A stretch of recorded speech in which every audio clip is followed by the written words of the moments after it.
Hello and welcome everyone. This is CA Chinmay Pathak, your friend, mentor, coach, guide for the CA Foundation Business Law, sir. And जो सबसे ज्यादा हमको सवाल है हमारे दोस्तों को, हमारे स्टूडेंट्स को सबसे ज्यादा सवाल है सर, ये जो नए टॉपिक्स ऐड हुए हैं ना, जो नए यूनिट्स ऐड हो गए हैं, इंडियन कॉन्ट्रैक्ट एक्ट में 3 ऐड हो गए हैं, Indian regulatory framework chapter add हो गया है, साथ ही साथ हमारा वो जो है ना, कौन सा वो एंड वाला निगोशिएबल इंस्ट्रूमेंट ऐड हो गया है। तो सर यहाँ से कौन से क्वेश्चंस बन सकते हैं, यहाँ से कहाँ से केस स्टडीज बन सकती है, और कहाँ से कौन सा एरिया ज्यादा इंपॉर्टेंट है, इसके ऊपर ये रहेगा।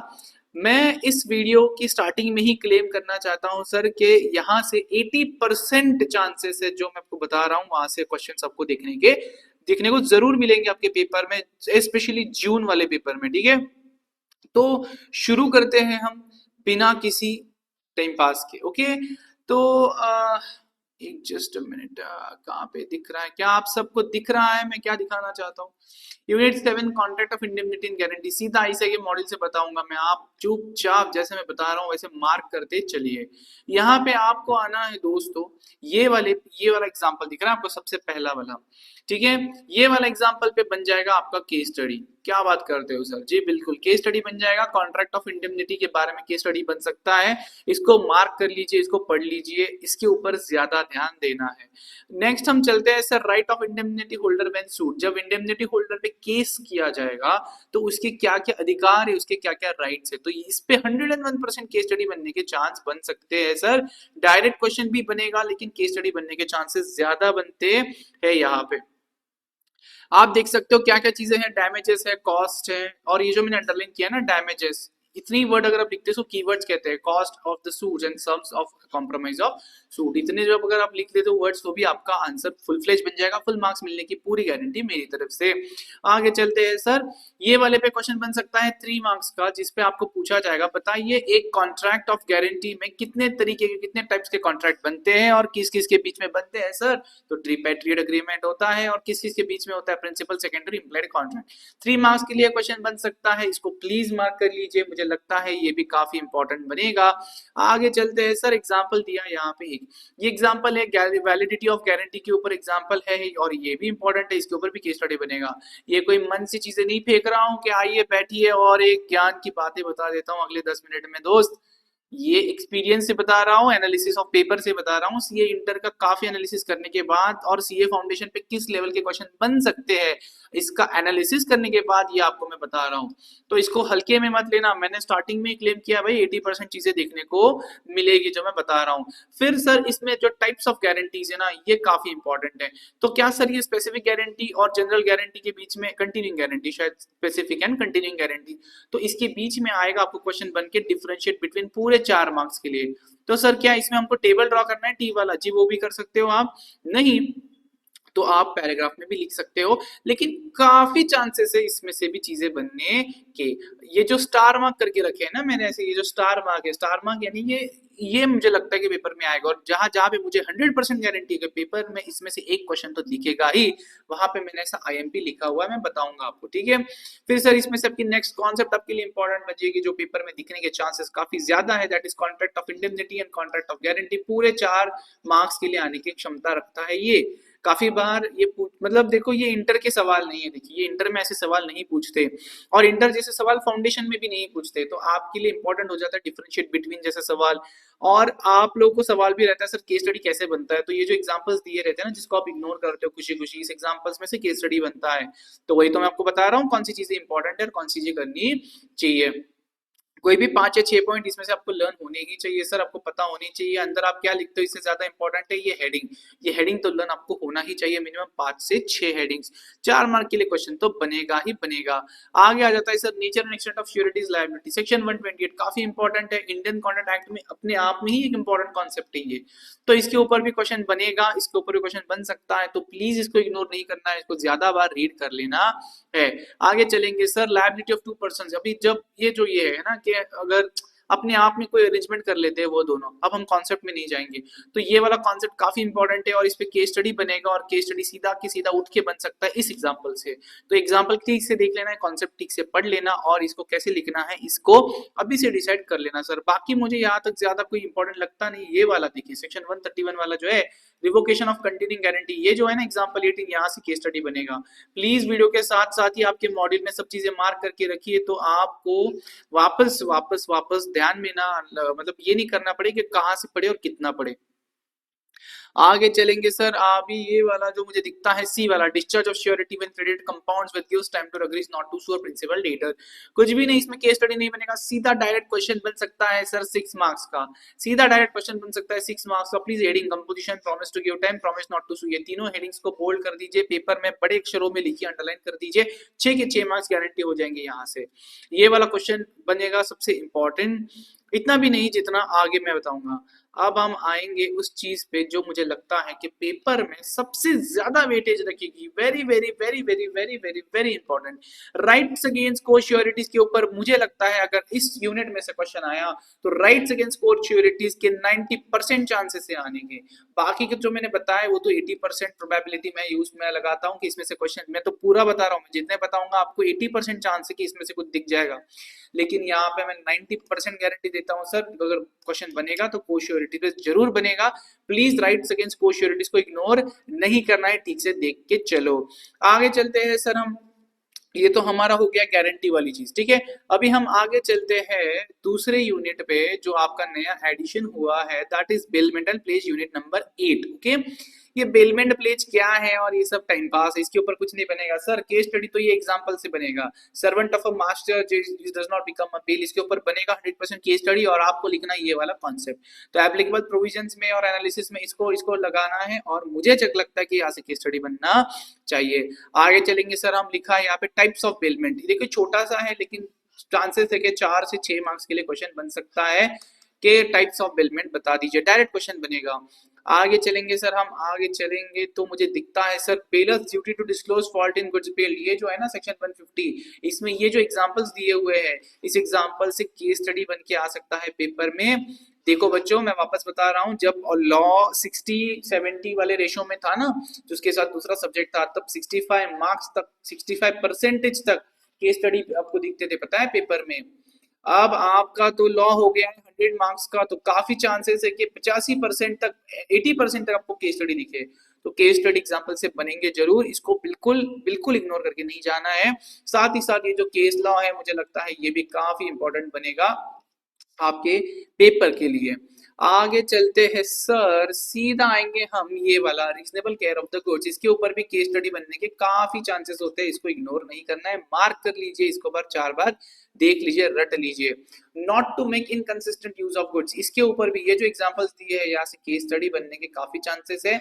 और अगर एक्सेप्शनल क्वेश्चन बना, डिफिकल्ट क्वेश्चन बना तो यहाँ से आएगा कि वॉइडेबल है क्या ये वाला कॉन्ट्रैक्ट, तो इसके ऊपर भी बन सकता है सिर्फ दिस एग्जांपल के थ्रू। तो प्लीज इसको इग्नोर नहीं कीजिए। और इस चैप्टर इस यूनिट में से आ जाता है सबसे इंपॉर्टेंट, वेरी वेरी इंपॉर्टेंट, जो मुझे लगता है अगर यहाँ से कुछ आता है तो यहाँ से बन के आएगा sir, not to mix the goods में। तो प्लीज ये वाले दोनों कॉन्सेप्ट देख लीजिए, केस स्टडी भी बन सकता है, डायरेक्ट भी बन सकता है, पता नहीं, लेकिन यहाँ तक आपको पूरा इसको ठीक से रीड कर लेना है और इसमें जो इंपॉर्टेंट वर्ड्स है उसको आपको निकाल के रखने हैं। आगे चलते हैं सर, रिटर्न द गुड्स और return and accretion from the goods, ये दोनों जब बढ़ावा हो जाए, गाय रखी है बच्चे हो गए, एक्रीशन हो गया, ये सारी चीजें बनेगी या तो केस स्टडी बन सकता है। देखिए मैं आपको एक फंडा बताता हूँ आईसीए का, जब है ना कॉन्सेप्ट छोटा हो इतना इतना और इसके ऊपर एग्जांपल दिया हो तो केस स्टडी ऐसे में से बनता है। और जब कॉन्सेप्ट लंबा दिया हो, बड़ा दिया हो, जैसे इधर देखो काफी थोड़ा सा लंबा है या फिर इससे भी लंबा लंबा कुछ बनता है कि यहाँ पे not to mix the goods, यहाँ पे लंबा वाला बना है, तो यहाँ से केस स्टडी की जगह डायरेक्ट क्वेश्चन डालने का वो सोचते हैं। और केस स्टडी भी कहीं बाहर से नहीं आएगा दोस्तों, आपके एग्जाम्पल में से आने वाला है मेरे बच्चों, ये एग्जाम्पल में से ही आने वाला है, तो प्लीज इसको इग्नोर करके नहीं जाना है। आगे चलते हैं सर, राइट्स ऑफ बेलर में right to demand back the goods, मुझे लगता है यहाँ से केस स्टडी या फिर डायरेक्ट कोई केस स्टडी बनना चाहिए। और इसमें जो बहुत इंपॉर्टेंट वाला था ना, ये जो डैमेजेस है, डैमेजेस, ये डैमेजेस के ऊपर केस स्टडी बनने के चांसेस है सर। ये डैमेजेस के ऊपर केस स्टडी बनने के चांसेस है। आगे देखते हैं यहाँ से और क्या इंपॉर्टेंट है सर जी। आगे ये 5 नंबर वाला पॉइंट इंपॉर्टेंट है, जहाँ पे आप कोड को अप्लाई कर रहे हो कि बताइए कौन ओनर है। तो यहाँ से ना देखिए छोटा सा है, सीधा क्वेश्चन नहीं बनेगा, ये केस स्टडी आ जाएगा, ये केस स्टडी आ जाएगा, टीवी की जगह मोबाइल लिख देंगे, लेकिन ये केस स्टडी 100% आने के चांसेस बन जाते हैं। तो प्लीज इसके ऊपर भी ध्यान देना है। नेक्स्ट, ये छोटी सी कॉन्सेप्ट है, इग्नोर करके बच्चे चले जाएंगे, लेकिन ये आ सकता है 4 मार्क्स के लिए, तो प्लीज इसके ऊपर भी। अच्छा, मैं ये नहीं बता रहा हूँ कि पूरा पेपर इन 3 यूनिट से आने वाला, नहीं तो कुछ रहेंगे कमेंट करेंगे सर तो क्या पूरा पेपर यही से आएगा। मैं तो आपको बता रहा हूँ कि ये जो आप 40-40, 60-60, 70-70 पन्ने पढ़ने वाले हो, इसमें से कौन सी ऐसी चीजें हैं जो 80% चांसेस होल्ड करती है आने की। तो प्लीज उस पर ज्यादा ध्यान दीजिए, प्लीज उस पर ज्यादा ध्यान दीजिए। ये कैटेगरी की चीज है जो मुझे लगती है अगर कोई बच्चा छोड़ के जाने की सोच रहा है तो प्लीज छोड़ के नहीं जाए, जितना मैं बता रहा हूँ उतना भी करके जाएगा तो 80% चांस है कि उसकी रिस्क फेल नहीं होगी, उसको 100% पेपर में वो दिखने को मिलेगा जो मैं बता रहा हूँ। ये बाय नोटिस वाला पॉइंट भी काफी इंपॉर्टेंट बन जाता है। इसके ऊपर 3 मार्क्स का क्वेश्चन या फिर 4 मार्क्स की केस स्टडी बनने के चांसेस बनते हैं। और ये भी काफी इंपॉर्टेंट है कि पता नहीं इस बार जो क्वेश्चन नंबर 1 आएगा कंपलसरी, उसमें यूनिट 7, 8, 9 में से भी क्वेश्चन बन सकता है। और सर ये सबसे आईसीए का सबसे favourite, very very very very important, finder of loss goods, ये इंटर में भी काफी बार पूछ चुके हैं और काफी ज्यादा चांसेस है कि सीए फाउंडेशन में पूरा का पूरा कॉन्सेप्ट वैसे का वैसा पूछ ले या फिर केस स्टडी के थ्रू 7 मार्क्स के लिए पूछ ले। तो प्लीज प्रिपेयर रहिए, अगर पेपर में दिख जाता है तो वहां पे जाके मुझे जरूर याद करना है, दिल से दुआ देने की सर थैंक यू, अपने उस टाइम पे इस चीज के ऊपर फोकस करने के लिए बोला था और हमने किया और हमारा काम बन गया, फाउंडेशन निकल गए और अब इंटर में आके बैठे हैं उसी सवाल के साथ वापस के लॉ को कैसे डील करें। आगे चलते हैं sir, differentiate between bailees general and particular lien, ये भी मुझे लगता है काफी इंपॉर्टेंट है। अगर डिफरेंशिएट बिटवीन में आ गया 3 से 4 मार्क्स के लिए तो आने के चांसेस बनते हैं।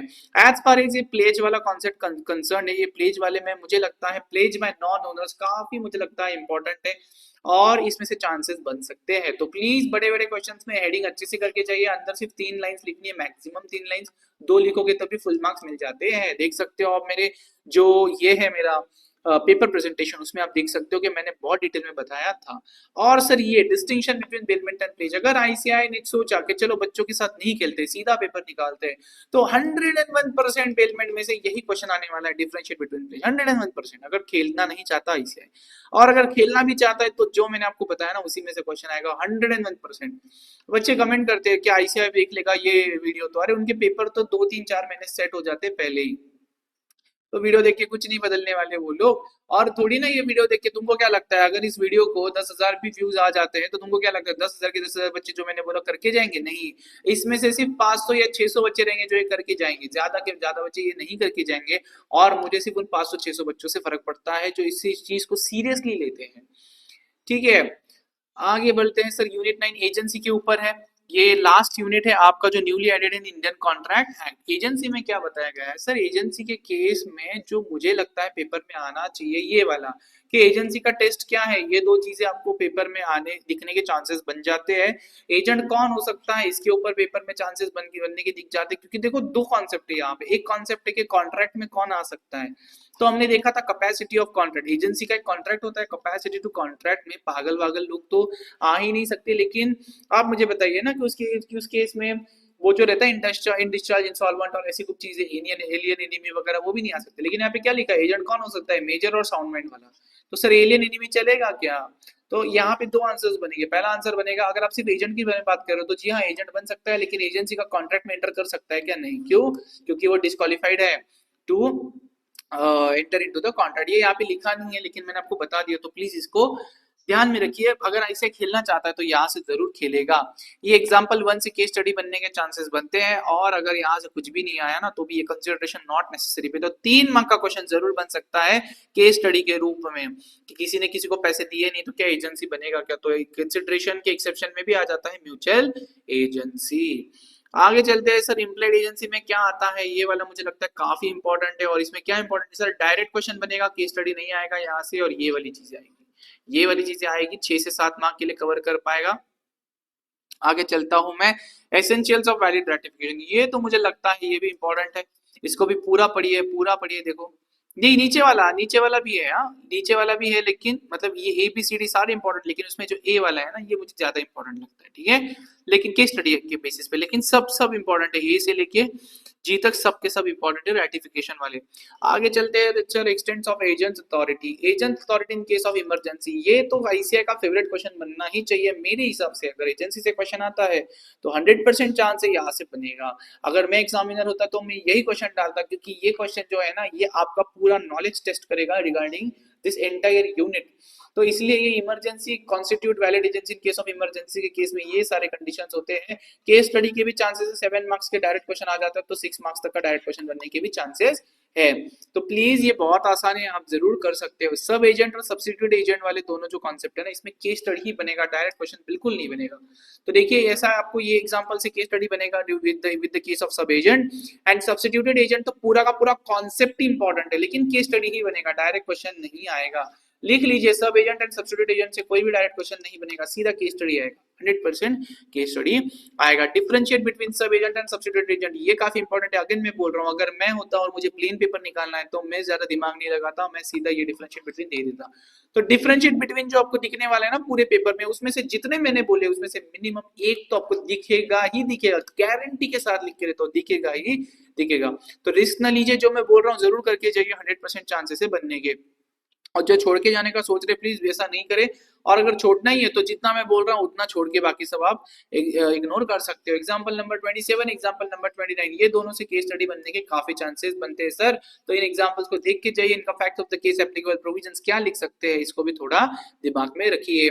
ये वाला point duty to not deal on his account, इसके ऊपर केस स्टडी बनना चाहिए। एग्जांपल नंबर 30 से सीधा केस स्टडी बन सकता है, एग्जांपल नंबर 31 से केस स्टडी बन सकता है, या फिर कोई और भी बन सकता है, लेकिन ये वाला कॉन्सेप्ट टेस्ट होगा सेम विद एग्जांपल 32। आप देखते हो मैजिक वाले पेपर में पेपर में क्वेश्चन आ गए हैं कि मैजिक से पैसा निकाल के देता हूं वगैरह, तो ऐसी छोटे छोटे एग्जांपल्स जहां केस स्टडी बन चुका है। और ये लास्ट पॉइंट है 9 पॉइंट है, शायद कोई इसके ऊपर ध्यान नहीं देगा, लेकिन मेरे हिसाब से इसके ऊपर बनने सकता है केस स्टडी। क्या बन सकता है मेरे हिसाब से इसके ऊपर बन सकता है केस स्टडी, ज्यादा नहीं 3 मार्क का बनेगा लेकिन जरूर बनेगा। तो डायरेक्ट क्वेश्चन के रूप में आएगा लेकिन केस स्टडी जैसा दिखेगा। आगे चलेंगे सर, ये वाला भी काफी इंपॉर्टेंट है कि वो किस किस चीजों के किस चीज पैसे के लिए वो लायबल है, तो वो इतने पैसे वो अपने पास रख सकता है, इतना पैसा उसको देना ही पड़ेगा। लीन रख सकता है कि एजेंट, ये वाला डायरेक्ट क्वेश्चन बनने के काफी चांसेस, इसमें डायरेक्ट क्वेश्चन 6 मार्क्स का या फिर केस स्टडी बन सकती है 6 मार्क्स की, कुछ भी एक बन सकता है 100% यहाँ से। तो प्लीज ये ए और ये बी पॉइंट और ये वाला नीचे, ये वाला काफी देख के चले जाइए। देखिए एक्सेप्शन है ये, एक्सेप्शन पे काफी बार, पिछली बार दिसंबर 2023 में मैंने बहुत बार बच्चों को बोला था सर क्वांटम मेरिट करके जाओ, क्वांटम मेरिट करके जाओ, क्वांटम मेरिट कर जाओ। पेपर में आया क्वांटम मेरिट के ऊपर, लेकिन थोड़ा सा एक्सेप्शनल क्वेश्चन था। 99% ऑफ द स्टूडेंट्स का वो क्वेश्चन का आंसर गलत हो चुका है, लेकिन मैंने तभी भी बोला था, मेरी वीडियो में मैंने बोला था कि ऐसा नहीं करना है। क्वांटम मेरिट का केस आप तभी दाखिल कर सकते हो जब केस वो दाखिल करता है जिसकी गलती नहीं थी, और इसी के ऊपर क्वेश्चन आया था। तो इसीलिए इसी कॉन्फिडेंस के साथ आपको ये चीजें बता रहा हूँ, प्लीज आप बिंदास भरोसा कर सकते हो। एक्सेप्शन के ऊपर भी 100% चांस है सर केस स्टडी बनने का। राइट टू इंडेमनिटी भी काफी इंपॉर्टेंट है, पूरा का पूरा पढ़ना चाहिए आपने, पूरा का पूरा पढ़ना चाहिए। ये वाला मुझे लगता है बहुत आईएमपी है इस चैप्टर में से। अगर टेढ़ा पेड़ को पेपर बनाना है तो मैं यहाँ से क्वेश्चन जरूर डालता, तो कोई भी मैं एग्जांपल उठा लेता, उसकी केस स्टडी बना देता और पेपर में डाल देता। तो प्लीज ये यहाँ तक काफी इंपॉर्टेंट है मुझे लगता है पूरा का पूरा ये कॉन्सेप्ट। अभी ये आगे जो देके रखा है ना, personal liability of agent to third parties, तो जनरली एजेंट कभी भी लायबल नहीं होता थर्ड पार्टीज को पर्सनली, लेकिन देखिए इसके एक्सेप्शन देके रखे, और जहां जहां एक्सेप्शन से वाह इसे की नजरें टिकी रहती है। तो यहाँ से केस स्टडी या फिर 101% चांस है डायरेक्ट क्वेश्चन बनने का पूरे 7 मार्क्स का। तो बिना बुले बिना इसको छोड़े इतना पूरा पढ़ के जाइए, जरूर इसका फायदा आपको होगा फॉर दिस वन एजेंसी। आगे चलते हैं sir, option to third parties to sue the agent और द प्रिंसिपल, ये वाला काफी इंपॉर्टेंट है। शायद आपके टीचर आपको बता नहीं पाएंगे ये चीज कि जब एजेंट पर्सनली लायबल होगा तभी ये राइट आपको मिलेगा, और एजेंट पर्सनली लायबल तो कभी होता ही नहीं। लेकिन कौन सी चीजों में होता है सर, तो देखिए 1 2 3 कर गया 4 5, तो ये दोनों कॉन्सेप्ट्स को मिला के एक केस स्टडी जरूर बन सकता है। तो प्लीज इसको इग्नोर नहीं करिए, दोनों कॉन्सेप्ट्स को एक साथ पढ़ना है। रिवोकेशन के केस में ये रिवोकेशन वाला कॉन्सेप्ट मुझे लगता है इंपॉर्टेंट है। यहाँ से केस स्टडी 3 मार्क का या 3 मार्क का डायरेक्ट क्वेश्चन बनने के चांस, डायरेक्ट क्वेश्चन नहीं बनेगा, केस स्टडी या फिर ये बनने के चांसेस है। रिनंसिएशन बाय एजेंट, ये मुझे लगता है आईएमपी है, प्लीज मैंने लिखा नहीं लेकिन मुझे लगता है ये आईएमपी है, प्लीज इसको भी अच्छे से पढ़ के जाइए। एंड लास्ट कहाँ पे गया, when the agency is irrevocable, ये वाला कॉन्सेप्ट काफी लोग छोड़ के जाएंगे, छोटा है करके भाई पेपर गेम चेंज कर देगा, 3-4 मार्क के लिए आ जाएगा, और वो भी कंपलसरी में आने के भी चांसेस बन सकते हैं, तो प्लीज उसको नहीं छोड़िए। और टर्मिनेशन ऑफ सब एजेंट्स अथॉरिटी, ये भी इंपॉर्टेंट मुझे लगता है, एक बार एक सिंगल रीड तो जरूर कीजिए। सर यहाँ पे हो गए आपके इंडियन कॉन्ट्रैक्ट एक्ट के 3 न्यू एडिशंस के बारे में, जो मुझे लगते हैं 80-90% चांसेस होल्ड करते हैं क्वेश्चन यहाँ से बनने के। अभी हम चलेंगे उस चैप्टर्स पे जो आपको काफी डराते हैं।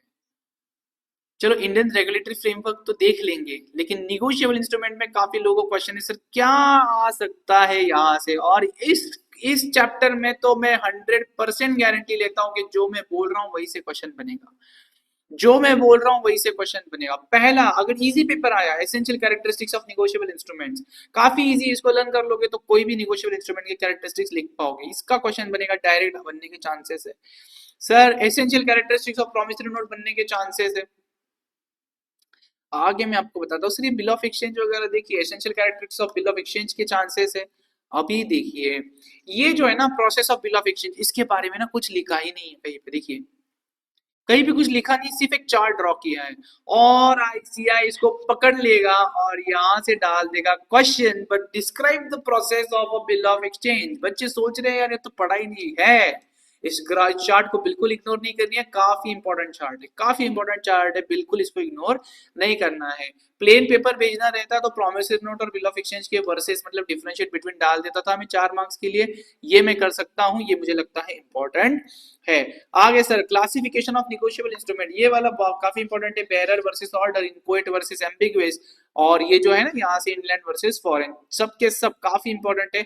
और मुझे लगता है इसमें से भी सबसे इंपॉर्टेंट ये वाला इनकोएट वर्सेस एम्बिगुअस, काफी इंपॉर्टेंट है, प्लीज इसको इग्नोर नहीं करिए। यहाँ तक है, पढ़ लीजिए पूरा का पूरा, ठीक है, यहाँ तक है, काफी इजी चीजें हैं, मैंने भी अपलोड करी है, मेरी वीडियोस आप देख सकते हो फॉर निगोशिएबल इंस्ट्रूमेंट, और उसके ऊपर काफी पॉजिटिव कमेंट्स भी है, तो शायद आपको बहुत ज्यादा हेल्प करेगी वो वीडियो। साथ तो मैंने नोट्स भी फ्री में अपलोड करवा दिए हैं। आगे इंपॉर्टेंस ऑफ डिलीवरी नेगोशिएशन, ये भी है सर, पूरा का पूरा थ्योरी है, ज्यादा कोई ध्यान देगा नहीं, आईसीआई इसको पकड़ के बना देगा डायरेक्ट क्वेश्चन, या आईसीआई इसको बना देगा एक केस स्टडी बेस्ड क्वेश्चन, तो प्लीज इसको इग्नोर नहीं करिए, डिलीवरी वाले पार्ट को प्लीज इग्नोर नहीं करिए। और जो मैं तुमको बोल रहा था ना, मेरी गारंटी है, मेरी गारंटी है कि अगर निगोशिएबल इंस्ट्रूमेंट उठाया आईसीआई ने और कोई टफ क्वेश्चन बनाना चाहता है, कोई टफ क्वेश्चन बनाने की सोचता है, तो 101% गारंटी इस केस में कि section 138 of dishonour of cheques के ऊपर 101% एक केस स्टडी आएगा सर, 101% एक केस स्टडी आएगा sir, as far as the dishonour of cheques is concern, section 138। देखिए बहुत इंपॉर्टेंट कॉन्सेप्ट है, बहुत इंपॉर्टेंट कॉन्सेप्ट है, और मैं बच्चों को जान निकाल निकाल के पढ़ाता हूँ, जान निकाल निकाल के बताता हूँ कि प्लीज प्लीज इसको ठीक से करिए, प्लीज इसको ठीक से करिए। तो ये यहाँ तक बनेगा, और इसके ऊपर केस स्टडी बनने के काफी 101% चांसेस है, 101% बोल रहा हूँ मैं, 1% भी कम नहीं बोल रहा हूँ। तो अगर मैं रहता ना तो मैं 100% 138 के ऊपर क्वेश्चन पूछता था। सीए इंटर में हर अल्टरनेट अटेम्प्ट में आईसीआई ने ट्राई किया है पूछने की सेक्शन 138, बस निगोशिएबल इंस्ट्रूमेंट में एंड में मुझे लगता है रूल्स ऑफ कंपेंसेशन काफी आईएमपी है, इसको भी भूलना नहीं है, आप पढ़ के जाइए। सर मुझे निगोशिएबल इंस्ट्रूमेंट में पढ़ने में काफी दिक्कत होती है, जितना मैंने बताया वो डिटेल में पढ़िए, बाकी सब समरी से कवर करके हो जाएगा, बिल्कुल हो जाएगा, 100% कवर हो जाएगा, टेंशन ही नहीं लेना है, टेंशन ही नहीं लेना है। देखो रूल्स कंपेंसेशन ये इतना पढ़ लोगे ना, बाकी के filling words fill in the banks तो डाल सकते हो आप लोग, तो मेन कॉन्सेप्ट यहाँ से कर लेना। एंड अभी लास्ट वाला बचता है सर, लास्ट वाला बचता है आपका इंडियन रेगुलेटरी फ्रेमवर्क। यहाँ से क्वेश्चन बनने के चांस कम ही है, लेकिन अगर बन जाता है तो 4 मार्क्स से ज्यादा का नहीं बनेगा, और अगर बन भी जाएगा तो कहाँ से बनेगा सर, सबसे पहले सोर्सेस ऑफ लॉ, लॉ के कितने सोर्सेस है, जाके मेरा इंडियन रेगुलेटरी फ्रेमवर्क वाला ये देखिए, वीडियो देखिए, वीडियो नहीं देखना है तो जाके उधर से सिर्फ नोट्स डाउनलोड कर लीजिए सर, इसका आपको इतना अच्छा चार्ट मिलेगा, इतना अच्छा डिफरेंशिएट बिटवीन मिलेगा कि आप पागल हो जाओगे, आप बोलोगे सर क्या बेस्ट ही बेस्ट पढ़ा रहे हो, बेस्ट ऑफ बेस्ट है, ये पूरे के पूरे पैरा के पैरा को चार्ट्स में डिवाइड किया है मैंने, तो आप जाके क्लासिफिकेशन वहां से पढ़ सकते हो। Types of law in the Indian legal system पे भी क्वेश्चन बनने के चांसेस है। लेकिन सर सबसे इंपॉर्टेंट क्या है पता है, सबसे इंपॉर्टेंट क्या है पता है, ओ माय गॉड ये बीच में स्क्रीन को क्या हो गया मालिक, 1 मिनट, ओके अब दिख रहा है शायद मेरा स्क्रीन। जी बिल्कुल। ओके, तो ये मेरा इंडियन रेगुलेटरी फ्रेमवर्क का स्क्रीन दिख रहा है आप लोगों को, ठीक है। तो सर अगर यहाँ से कुछ बन भी जाएगा ना, सबसे इम्पोर्टेंट चीज, तो ये कॉन्स्टिट्यूशन और ये सब नहीं आने वाला। ये मिनिस्ट्री विनिस्ट्री कोई पूछेगा नहीं आप लोगों से, आप लोगों से सीधा पूछ लेंगे बताओ सेबी के बारे में, यही पार्ट पूरा का पूरा लिखना है, डेट्स भूल जाओ चलेगा, लेकिन पूरा लिखना है। बताओ आरबीआई के बारे में, ये लिखना है आपको सर। बताओ आईबीपीआई के बारे में, insolvency bankruptcy board of India, तो यही लिखना है आपको। इससे ज्यादा इसमें कुछ आने के चांसेस मुझे नहीं लगते हैं। और अगर आप मतलब रिस्क लेना ही नहीं चाहते तो प्लीज स्ट्रक्चर को भी पढ़ के जाना। जिसको ये बहुत ज्यादा पैराग्राफ दिखता है, दिक्कत आती है, तो प्लीज आप जाके मेरे नोट्स डाउनलोड कीजिए। मेरे नोट्स में आपको सब चीजें मिल जाएंगी। और यहाँ पे मैं खत्म करता हूँ ये वाला सेशन, जहाँ पे मैं आपको 80% प्रोबेबिलिटी क्लेम दे रहा हूँ कि यहाँ से क्वेश्चन बनने के चांसेस है। इसी के साथ जो लोग मेरे से जुड़े हैं, मैं बताऊं कि मैं खुद कॉर्पोरेट लॉ नहीं सॉरी बिजनेस लॉ लाइव पढ़ाता हूं सर, और वो भी मेरी बैचेस में। तो प्लीज, और आपको कोई भी इश्यूज है, आपको कोई क्वेरी है, कोई डाउट है, तो please you can contact me on WhatsApp 9226138606। बिंदास मैसेज कर दीजिए, आपके लिए मैं पूरा का पूरा अवेलेबल हूँ। सिर्फ व्हाट्सएप, ओके, सिर्फ व्हाट्सएप है। अगर कॉल है तो प्लीज व्हाट्सएप पे डालिए इशू क्या है, अगर लगता है सीरियस है तो we can have a call also. That's it, guys. That's it. Thank you so much for being here. Thank you so much.